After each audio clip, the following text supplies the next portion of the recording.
नमस्कार साथियों, प्रेम की बात और फैक्ट्स बाय प्रेम में आप सभी का स्वागत है। उम्मीद करता हूं आप सभी बेहतर होंगे।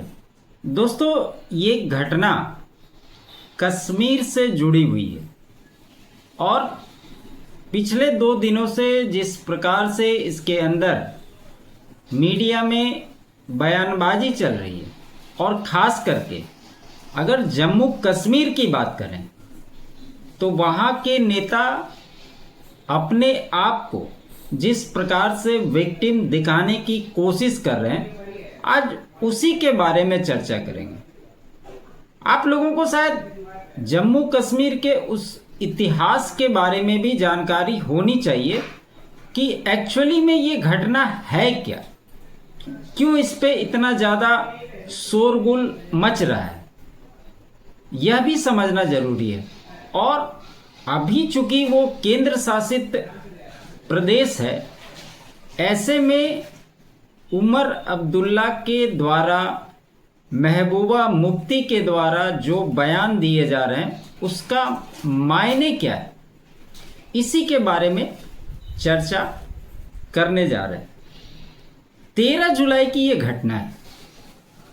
13 जुलाई को जम्मू कश्मीर में शहीद दिवस के रूप में मनाया जाता है और ये जो सिलसिला है आर्टिकल 370 और 35A हटने के पहले तक मनाया जा रहा था। इसमें पूरा एकदम रंगारंग कार्यक्रम किया जाता था और ये बताने की कोशिश की जाती थी कि यह हमारे जो शहीद हुए हैं उनको श्रद्धांजलि देने का काम हम करते हैं और सरकारी आदेश के हिसाब से अवकाश घोषित रहता था इस दिन। जब ये हटे तो 2020 के बाद इसको सरकारी छुट्टी से रद्द कर दिया गया। लेकिन जैसे ही 13 जुलाई आया तो ये लोग, चूंकि पहले से शहीद दिवस के रूप में तो मना ही रहे थे, तो ये लोग चले गए, जाने की कोशिश करने लगे जहां पर उन लोगों की मज़ारें थी, वहां पर वो लोग फतिहा पढ़ना चाहते थे। जम्मू कश्मीर के जितने भी बड़े बड़े नेता हैं, ये सारे लोग। और मीडिया में जो खबरें आने लगी वो क्या, उमर अब्दुल्ला ने फांदा गेट तो ऑटो से पहुंचे फारूक अब्दुल्ला, जाने शहीद दिवस मामले में कैसे मचा घमासान, इस तरह की खबरें चल रही है। फिर और मीडिया रिपोर्ट्स की माने तो दीवार फांदकर शहीद स्थल तक पहुंच गए सीएम उमर अब्दुल्ला, किए गए थे हाउस अरेस्ट। इस तरह की खबरें टीवी पे चल रही है, आप देख सकते हैं इसको, कोई बड़ी बात नहीं। लेकिन इसके बारे में जो कुछ हुआ और इसकी सच्चाई क्या है, और जब 13 जुलाई 1931 का जिक्र होता है तो 18 जुलाई 1931 का भी जिक्र होना चाहिए, क्योंकि उसको जिस प्रकार से ये लोग गायब कर दिए अपनी सहूलियत के हिसाब से, वो बातें मैं बताऊंगा। चर्चा हो लेकिन उसकी जानकारी हर किसी को होनी चाहिए कि एक्चुअल में हकीकत थी तो क्या थी। अब ये घटना क्यों घटी थी और ये शहीद दिवस क्यों मनाया जाता है। ये 13 जुलाई 1931 में एक अब्दुल कादिर नाम का व्यक्ति था। ये पेशे से रसोइया था और ये ब्रिटिश गवर्नर मेजर बट के यहाँ काम करता था। इसने क्या किया कि एक सार्वजनिक भाषण में महाराजा हरि सिंह की सरकार और हिंदू अधिकारियों के खिलाफ उग्र और भड़काऊ भाषण दिया। ये क्यों दिया? क्योंकि इन लोगों को ये लगता था कि कश्मीर जो है, आज भी आप देख लीजिए तो कश्मीर घाटी जो एरिया है, लोगों को ये लगता है कि ये तो हमारा मुसलमानों का है और कोई हिंदू राजा ऐसे कैसे राज कर सकता है, क्योंकि जनसंख्या से लेकर के पॉपुलेशन में हर चीज में तो हम यहाँ पे हैं, और हम पे कोई हिंदू कैसे राज करेगा। इसी के विरोध में इसने एक सभा की थी और वहां से भड़काऊ भाषण दिया।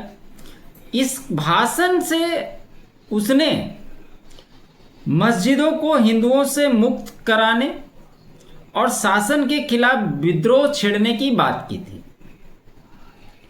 उसे इसके चलते गिरफ्तार कर लिया गया और 13 जुलाई 1931 को उसकी सुनवाई श्रीनगर के सेंट्रल जेल में रखी गई थी। हजारों की भीड़ जेल के बाहर जमा हो गई, जिसमें ज्यादातर मुस्लिम युवक थे। जब लोगों को जेल में दाखिल होने से रोका गया तो हालात बेकाबू हो गए और डोगरा पुलिस जो थी उसने गोली चला दी और गोली चलाने के क्रम में 22 लोग मारे गए। यह वही दिन था जिसे कश्मीर में शहीद दिवस के रूप में मनाया जाने लगा। इन लोगों ने ऐसा लगा कि बहुत बड़ा काम कर दिया है और इसको वो लोग मनाना चालू कर दिए। अच्छा, जम्मू कश्मीर की अगर आप बात करें, चाहे अब्दुल्ला फैमिली हो या महबूबा फैमिली हो, आपने देखा है कि निरंतर इनका शासन रहा है। लेकिन पिछले 17-18 सालों से इसको भव्यता क्यों दी गई, यह भी अपने आप में सवाल है। और जो 18 जुलाई की बात मैंने की वो इसलिए कि उसकी जिक्र भी होनी इसलिए आवश्यक है कि इस घटना जो 13 जुलाई की घटना हुई, इसके विरोध में कई जगहों पर हिंदू दुकानदारों को निशाना बनाया गया, मंदिरों में तोड़फोड़ हुई और समाज में तनाव फैल गया।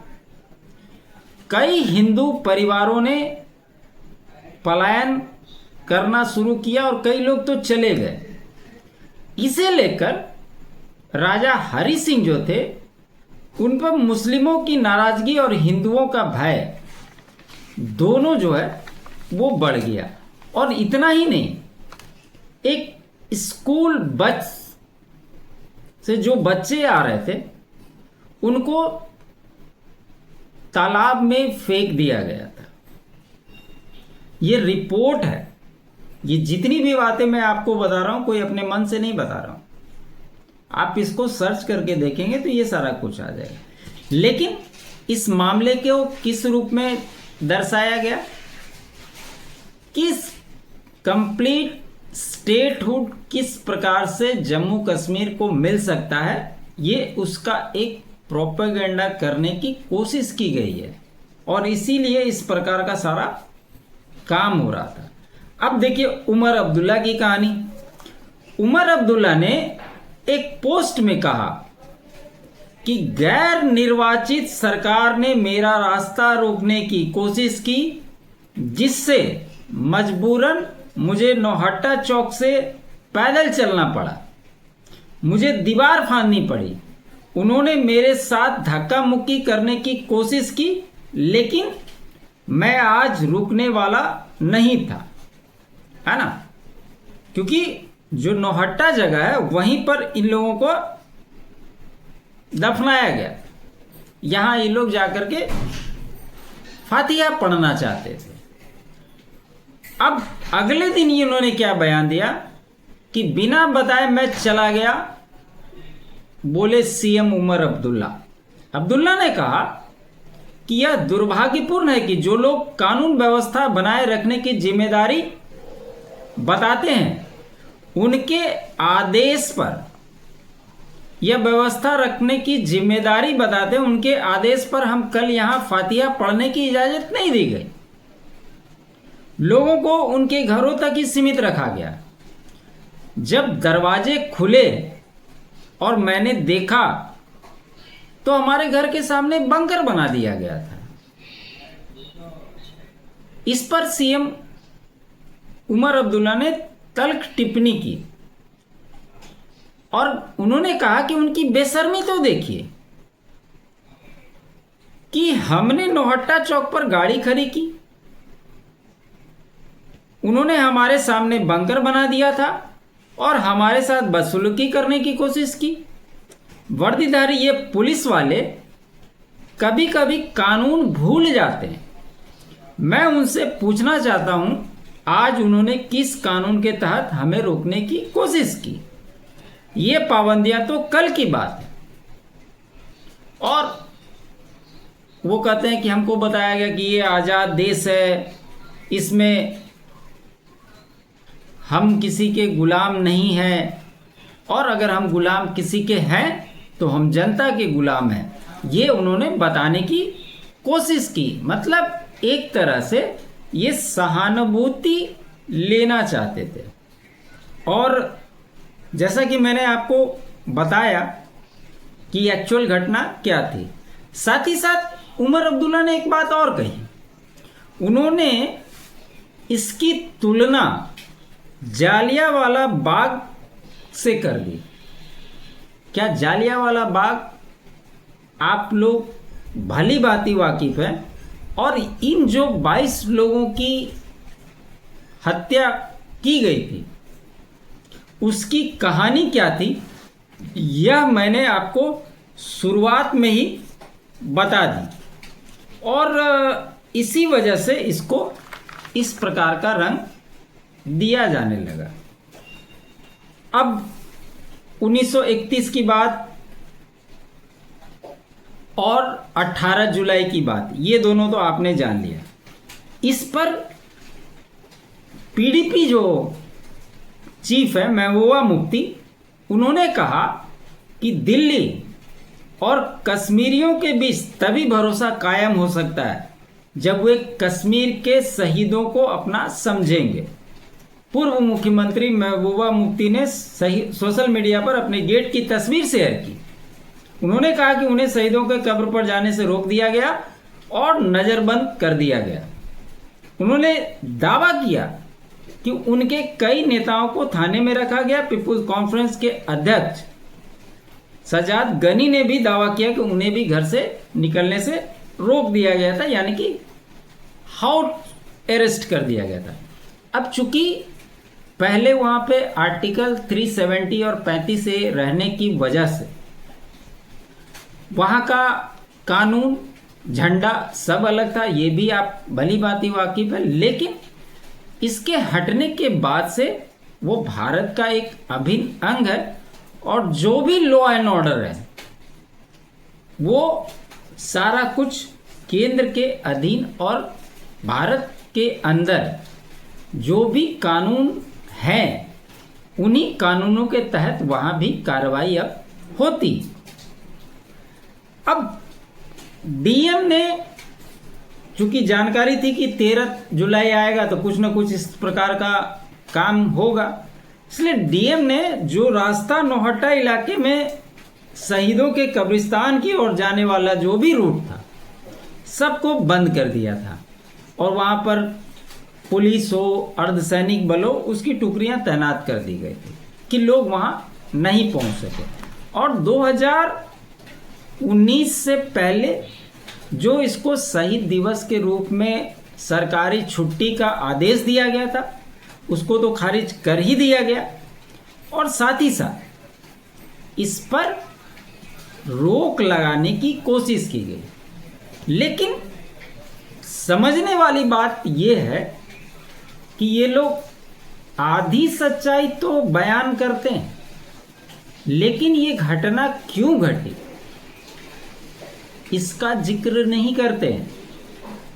अब आप इसी से अंदाज लगा लीजिए कि इनकी मंशा क्या है और ये क्या करने की कोशिश कर रहे थे, और इनको सही हर तरह से बताने की कोशिश करते हुए इतने सालों से एक जश्न के रूप में मना रहे थे। और ये लोग जो बार बार कहते हैं ना कि आज़ादी की लड़ाई में हमने जान दिए, प्राण दिए, किससे आज़ादी की लड़ाई लड़ी थी भाई? क्योंकि उस समय तो भारत से अलग झंडा चलता था, अलग कानून चलता था, फिर लड़ाई किससे लड़े थे और कौन शहीद हुआ, इसको भी बताना चाहिए। और एक टिप्पणी आ गई ममता बनर्जी की, उन्होंने कहा कि शहीद दिवस पर उमर अब्दुल्ला के साथ जो व्यवहार हुआ वो बेहद ही शर्मनाक और अस्वीकार्य है। ममता बनर्जी खुद एक ब्राह्मण परिवार से आती, क्या आपने कभी उनके मुंह से कश्मीरी पंडितों के साथ जो कुछ भी हुआ उस पर एक लाइन बोलते हुए आपने कभी सुना है? नहीं सुना होगा, क्योंकि ये जितने भी लोग हैं ना, इस सभी के सभी बस वोट बैंक 1% भी इधर से उधर ना हो, उसके राजनीति में जितने निम्न स्तर तक जा सकते हैं, इनको कहीं कोई दिक्कत नहीं। ये इनका मूल मकसद है। साथ ही साथ इस घटना को जिस प्रकार से पेश किया जा रहा है वह भी दुर्भाग्यपूर्ण है।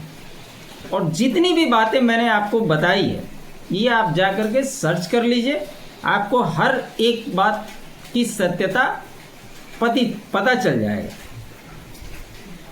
तो इसलिए भ्रम की बात जो फैलाने की कोशिश कर रहे हैं वो बिल्कुल ही गलत है।